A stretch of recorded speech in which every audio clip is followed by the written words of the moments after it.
Hey, what's going on, everyone? It's B. Avery, and thank you very much for tuning in. We have two things to celebrate right now. The first one is that race soldier Amber Geiger has been fired. Yes! We're going to see what happens next. And the second thing we have to celebrate is a new trailer by Paramount. It is the second or third trailer for Bumblebee. The first trailer looked really good. I reacted to it, and I was impressed, I'm very disappointed with what Michael Bay did with the past Transformers films. I thought the first one was freaking fantastic. One of my favorite movies of all time. Not best, but one of my favorite. And then 2, 3, 4, and 5 have just kind of been a disappointment. So when I heard they was just doing this Bumblebee trailer or movie way back when, I was like, man, just let Transformers die for 20 years, come back and reboot it. But off the first the first trailer I saw and reacted to, I thought it looked pretty good. I was looking forward to it. So we're going to see if this newest trailer does anything else for me as well. So let me put on these headphones as I just did, and you guys can stop listening to me talk and watch me watch this trailer. Here we go. New official trailer. San Francisco. I'm Charlie Watson. I'm 18. Today, actually. Is the Beetle for sale? Yours, kid. Happy birthday.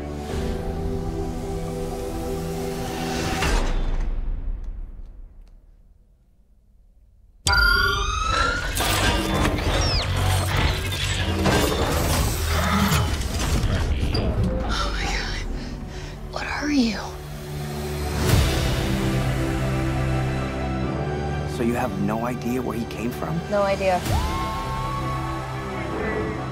Well, Here's the deal.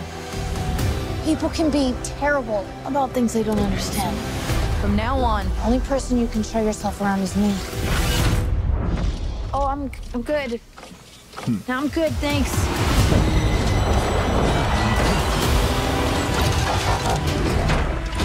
There's a war raging on our planet. If this criminal isn't found, that war may find its way here. Is there anyone that can help you? Do you have a family? Oh, who but me?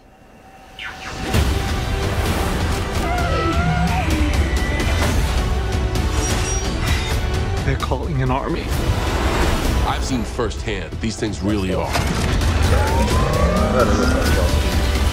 But it's not Star. Bumblebee. There is only one way to end this war. You must protect Earth and its people. Take it down! My back, me! That was the original.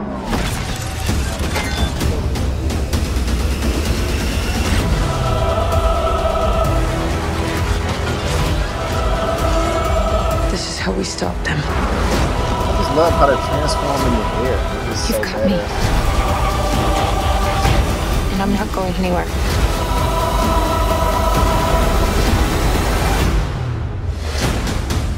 I like how they did that at the beginning. God, I'm so scared. Chill out. That was funny. Cute little trailer. I like how they did at the end where she's running or whatever. You can kind of tell that when they were filming this, that was possibly like a green or blue screen. I need to learn the difference between those for visual effects. But she's running or whatever. And I imagine that can be kind of very difficult to run and try to, imagine there's something behind you, two giant transforming robots fighting. It'd be very scary. So I kind of like at the end how they had her look back too, just to, make it more tangible. And it just seemed like, she's actually there in the environment. I spoke about Optimus Prime there. Looks like he has his original G1 suit or outfit or whatever. And I'm not a Transformers fan. I mean, I remember growing up, I used to watch Beast Wars, but I did not watch Transformers in the 80s. But I did watch the 1984 movie. And, of course, I talked about the films and things like that. John Cena is in this. Seems like there's always has to be like a big, strong, macho guy in these movies, and that's perfectly fine. I like John Cena as, I don't really watch wrestling, but I watch him as an actor. And no, he's not the best actor in the world, but he's not trying to be. I find him quite entertaining. Even in the film that came out earlier this year, Blockers, I got a lot of chuckles out of that movie. The director for this is Travis Knight. Now, this is going to be his first live-action feature that he's directing.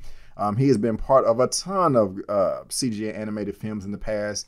The last one, I believe, was Kubo and the Two Strings, so this is the second film that he's directed. Kubo and the Two Strings was the first one, which came out two years ago in 2016. And I did enjoy that film for the most part, but everybody was kind of acting like it was the next thing, like after Sliced Bread or something. I was like, okay, the film was good. I was entertained, but I just didn't understand why people just thought it was that great. But, you know, all films are subjective, so that's fine. But he's also been the producer for Paranorman, The Box Trolls, and like I just said, Kubo and the Two Strings. Now, going back to the trailer, it did kind of remind me. It was Optimus Prime's voice. I believe his real name is Peter Cullen. Forgive me if I'm wrong. I'm not like a super duper Transformers expert, but at the same, Peter Cullen. I see it right here on IMDb. But I know that he was the original voice for Optimus Prime in the old show, and I think is it Frank Welker who was the I'm finna say the voice for the Decepticons, but Megatron or whatever. Now, I said that I thought that was Starscream in the trailer. The director has already come out and says that there's going to be 3 confirmed Decepticons in this movie. And let me find that little snippet real quick just so I can read it to you. It should not take me long. Another great thing about this, that on a side note, is that this is going to be the first Transformers film to be shot entirely in the 1.85 by 1 aspect ratio. In other words, IMAX. All the other films where it was shot mostly in IMAX, like Revenge of the Fallen, Age of Extinction, and The Last Night. So it kind of expanded. And Michael Bay is one of the better people to shoot in IMAX. Him and Christopher Nolan, the guy that did the Dark Knight trilogy, they're kind of the ones that are leading that charge. So I know it's going to look damn good. Like if you have like a 4K television, even if you don't have a 4K, if you just have like, you know, a nice big screen, you know, once this is released on home video, it is going to, if you have, you know, your cables and your, you know, everything set up, it's going to look brilliant on your TV. It's going to look better on your TV than it does in the movie theater, especially if you have a 4K TV. That's something I was looking forward to with Avengers Age of Ultron, not Avengers Infinity War, but for some reason, Disney did not want to release the IMAX ratio on the DVD or on demand or whatever for Infinity War, which is stupid, but, you know, maybe they'll release it before Avengers 4 comes out next year, but, you know, we'll have to see. I just think that it's incredibly dumb that you first film in history to be filmed entirely on IMAX cameras, and then you don't want to release that ratio on home video. I don't know, but like I said, this where is it at? Where is that tidbit that I found talking about what Decepticons this is? Hold on, I want to find it or whatever real quick. It shouldn't take me long, but I said that 5 minutes ago. Okay. Yeah, director Travis Knight confirmed that there will be 3 Decepticons in this film, with 2 of them being the main villains. The first is Shatter, who turns into a red Plymouth satellite, and the second is Dropkick, who turns into a blue AMC Javelin. Now, from my memory, and I just saw the trailer, I'm thinking that those are those 2 Decepticons that was in the desert saying that there's a war coming. We're looking for this criminal right here. If we don't, you know, get this criminal, then the war is going to be coming to you and all that good stuff. They could be lying or whatever. And it says in the third identified Decepticon turns into a fighter jet. Update, judging by the color scheme of the fighter jet, red, white, and orange, it is said that this is Starscream. Second update, they said is Blitzwing. So I'm assuming that it's not Starscream, it's Blitzwing.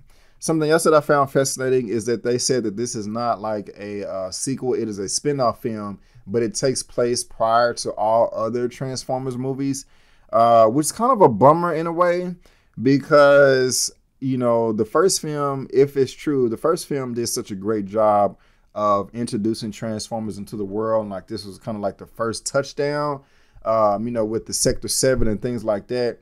You know, so Bumblebee's kind of been here the whole time, just kind of hiding out. I mean, that's a little disappointing, but maybe they have some interesting story points where they're going to make it make sense. This film seems like it's calmed down a whole bunch. The budget for it is $128 million, which is still on the pricey side.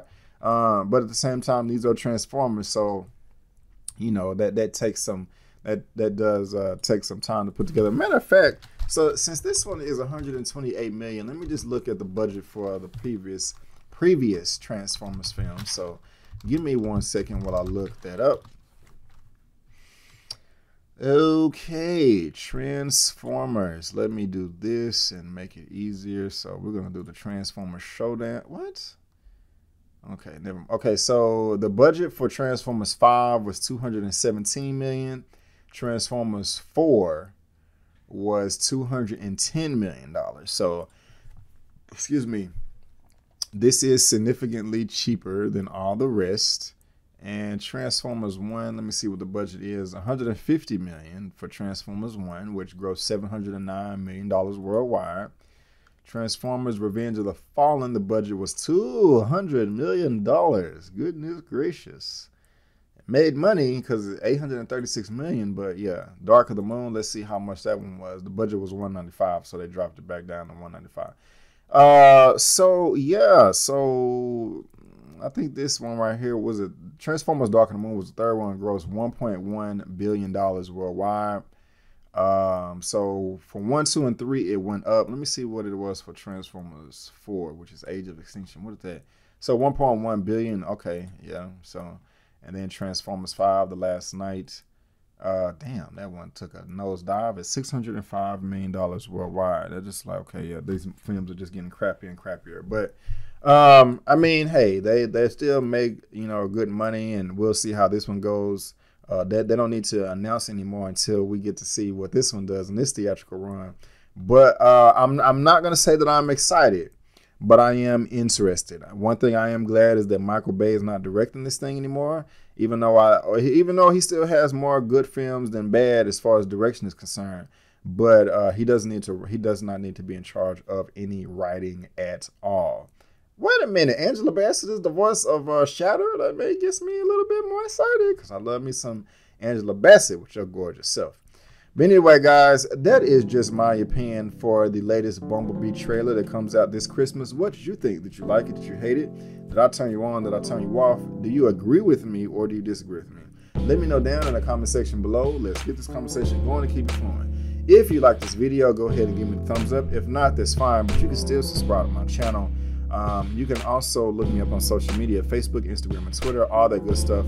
It's right here at the bottom of your screen, and I made it very easy by providing a link to all that good stuff down in the description box below. But guys, I just want to thank you again for tuning in to my opinion/review/reaction for the latest Bumblebee trailer. And before you go, don't forget that my name is Brandon Keith Avery, and that's just my opinion. Peace.